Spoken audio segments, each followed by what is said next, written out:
I've always wanted to explore the world and search for unique and interesting animals, but traveling is very expensive. So I thought of the idea, why not if I bring the animals to me? I'm gonna make a deadly ecosystem from across the world, but instead I throw a dart and I make an ecosystem from where the dart lands. Now making the ecosystem is the easy part. It's the animals that are gonna cause the problems.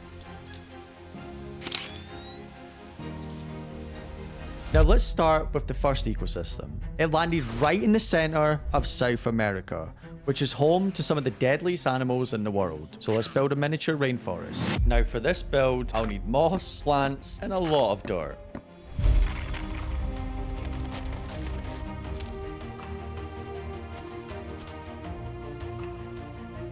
And with the jungle being built, it was time to add an animal from the jungle into our little ecosystem, but it had to be small. Luckily, I had just the thing, the deadliest frog on the planet, a baby poison dart frog. Let's add him in as he really wants to explore his new jungle. Their beautiful colors help them warn predators not to eat them, and it looks like he really liked his new home.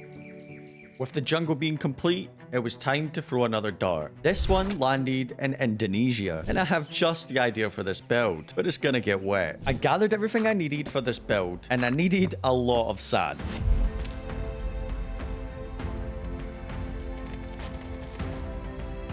The build was complete. I built a beach ecosystem, but what could live in such conditions? It's too small and shallow for most fish. What about a scorpion? I'm only kidding. We'll leave that for later. Instead, let's introduce a vampire crab. These crabs can be on land and water, which makes them extremely fun to watch. They're also cannibals, but you know, more on that in another video. You should probably subscribe so you don't miss that one. After completing the beach, it was time to travel again. My dart landed in South America. I guess you could call that a landing. And I have the perfect idea for this one. We're gonna need a bigger tank for this. After gathering all my supplies, it was time to build a swamp.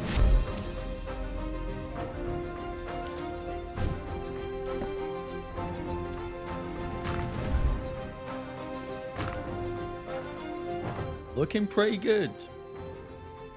Now what could go into a swamp? Chonk the Pac-Man frog. Before we put Chonk into his new home, let's feed him and give him a good meal. I lured in a locust. He's been enjoying these recently. And after a failed attempt, he finally got it.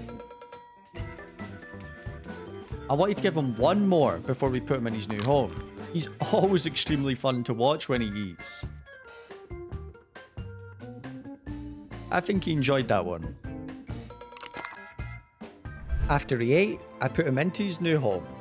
I also sprayed down his tank and removed the dirt from him so I can show you his amazing colours. He's bright yellow with some spots. With the next one, I wanted to try hit somewhere close to me because the next animal can live literally anywhere in the world. It landed in the UK. You can hear how shocked I was to hit the UK. Oh my god, I actually hit the UK. What? So after gathering all the supplies I needed, all it takes is some magic editing to bring a whole ecosystem to life.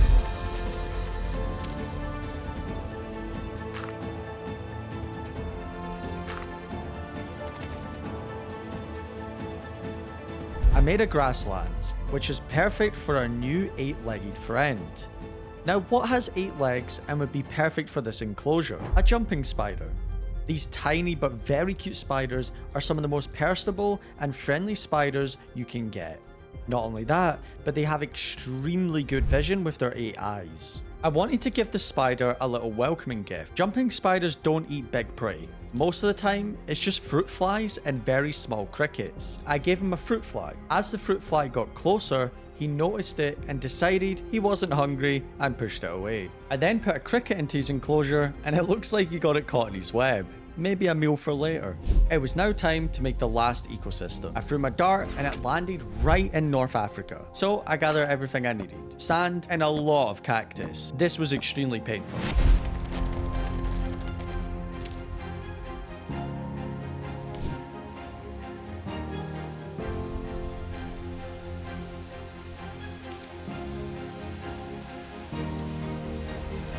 And there we go, a fully functional desert ecosystem. Now, let's add the deadly animal to it. A desert scorpion, and he wasn't very happy to see me. I placed him into his new home, and he wandered around to get used to his surroundings. These type of scorpions burrow into the sand and make small caves to escape the desert sun during the day, so I guess he was just looking around for a place to hide. But this scorpion has an interesting ability. When it turns to night, the scorpion glows in the dark under UV light, causing him to light up like a Christmas tree. It's amazing how alien it looks when it's glowing like that. And with that, I've created different ecosystems from where my dart landed. You want to see more? Check out this video here and consider subscribing.